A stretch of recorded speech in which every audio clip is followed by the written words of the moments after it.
Fully Funny ဖြစ်တဲ့တိုက်ခန်းရောင်းလေးကိုရောက်ရှိနေပါတယ်ရှင်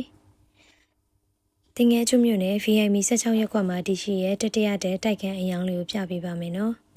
။တိုက်ခန်းရှိရဲ့ဝင်ချင်းမှာတော့လက်ဆောင်အနေနဲ့ပန်းဝတ်ကြီးတစ်လုံးကိုထားရှိပေးထားပါတယ်။အခန်းမှာလည်းတန်ပါကြတကားတစ်ချက်ကစနစ်နဲ့ပြုလုပ်ထားတဲ့တကားတစ်ချက်တကားနှစ်ထပ်ကိုတက်ဆင်မိထားပါတယ်ရှင်။ဆက်စဝင်ချင်းမှာပဲလိုက်ခါနှစ်ထပ်ကိုတက်ဆင်ပေးထားပါတယ်ရှင်။ဒီအရှိမမြင်တွေ့ရတဲ့ရှစ်ထက်ခွဲတိုက်ကတော့ရေသနာလန်းကိုမေးတင်နေပါတယ်။ရေသနာလန်းတဲပေါက်ဖြစ်တဲ့တိုက်ခန်းအယောင်လေးပဲဖြစ်ပါတယ်။ဒီတိုက်ခန်းရဲ့ဆက်စဝင်ချင်းမှာပဲပန်းဦးလေးတွေကိုအလှဆင်ပေးထားပါတယ်။ဖျားเจ้าဆောင်အတွက်လည်းတည်တက်နေရတစ်ခုကိုထားရှိပေးထားပါတယ်ရှင်။တဲ့အိမ်လုံးကိုလည်းပတ်ကေးအထူသားကိုအပြေးခင်းချင်းပေးထားပါတယ်။အခုတွေ့နေရတဲ့ဧကန်းမှာကိုပဲတအိမ်လုံးကိုရွှေနားကိုလေးနဲ့ဆိုဖာနေအစားအသေးစိတ်အလှဆင်မိထားတာကိုတွေ့ရှိရပါတယ်။ဒီကတော့ TV stand တင်မှုအတွက်ပေါ့နော်။ဒီမှာဆိုရင်တော့ breaker ခလုတ် main ခလုတ် lighting main ခလုတ်တွေကိုဒီလိုမျိုးပုံစံလေးနဲ့ထားရှိပေးထားပါတယ်။ဒီမှာဆိုရင်တော့ light ကနဲ့တက်ဆင်ပေးထားတယ်။ဒီမှာဆိုရင်လည်းရွှေနဲ့ပြုလုပ်ထားတဲ့မီးသီးမီးဆိုင်တွေကိုလည်းအလှတက်ဆင်ပေးထားပါတယ်ရှင်။ရှောင်းလန်းနေရဲ့နေမှာကိုလည်းရွှေနဲ့အနားကိုလေးတွေကိုအလှဆင်ပေးထားပါတယ်။နေကကိုရီးယား blind light ကောင်လည်းတက်ဆင်ပေးထားပါတယ်။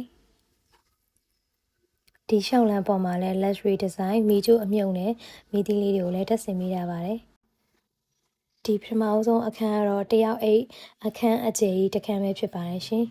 ။ဒီတယောက်အိတ်အခန်းအကျယ်ကြီးမှာဆိုရင်နေရန်ကပ်ပြီးတစ်လုံးပါမယ်။အဲကွန်တစ်လုံးပါမယ်။တယောက်အိတ်ကတင်တစ်လုံးပါမယ်။မန်နင်ကုံတစ်ခုပါရှိပါတယ်ရှင်။စာကြည့်စပွဲလေးတစ်ခုပါရှိပါတယ်။အခုလိုမျိုးတယောက်ရဲ့အခန်းကျယ်ကြီးရဲ့မျက်နှာချက်တွေမှာလည်းမီးသီးမီးဆိုင်တွေကိုရွှေအနားကိုလေးနဲ့အလှဆင်မိထားတာကိုတွေ့ရပါတယ်ရှင်။ဒါတော့နောက်ထပ်2ယောက်ရဲ့အခန်းကျယ်ကြီးကိုပြပေးပါမယ်နော်။ဒီ2ယောက်ရဲ့အခန်းကျယ်ကြီးတော်တော်လှတယ်။အပေါ်မှာမျက်နှာချက်တွေကလည်းအရန်ကိုလှတယ်။ဒီရောက်မှာဆိုလည်းဘတ်ရှိကိုတေချာခင်းမိထားတာကိုတွေ့ရပါတယ်။ညအိမီတီလေးတွေကိုလည်းရွှေနားကိုလေးနဲ့အလှဆင်ထားတာကိုတွေ့ရပါတယ်ရှင်။နေရန်နဲ့အိရခင်းမှာလည်းအရန်ကိုမတ်ဖြစ်တဲ့အယောင်တွေကိုသုံးထားတာကိုတွေ့ရပါတယ်။ဒီမှာဆိုရင်တော့စာကြည့်စပွဲမှာအလှပန်းလေးတွေထားထားတာတွေ့ရှိရဲ။အပေါ်မှာအဲကွန်တစ်လုံးပါရှိရဲမှန်နေကုံတစ်ခုပါရှိပါတယ်ရှင်။နေရန်ကပ်ပြီးတော့အကြီးတစ်ခုလည်းပါရှိတာကိုတွေ့ရပါတယ်။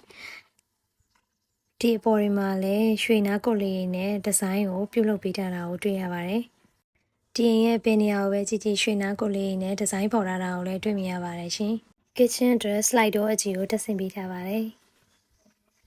ဒီမှာကတော့အပေါ်မှာလည်း cabinet box တွေပါရှိရဲ့အောက်မှာလည်း cabinet box တွေကိုတက်ဆင်ထားတာတွေ့ရပါတယ်။အဝေစီးဖြစ်တဲ့အတွက်ရေကအရန်ကြီးပါတယ်ရှင်။နောက်ဖေး emergency လေကားမှာလည်းအရှိမတစ်သားတကားတစ်ချက်အနောက်မှာလည်းတန်ပါကြတကားတစ်ချက်ကိုတက်ဆင်ထားတာကိုတွေ့ရပါတယ်ရှင်။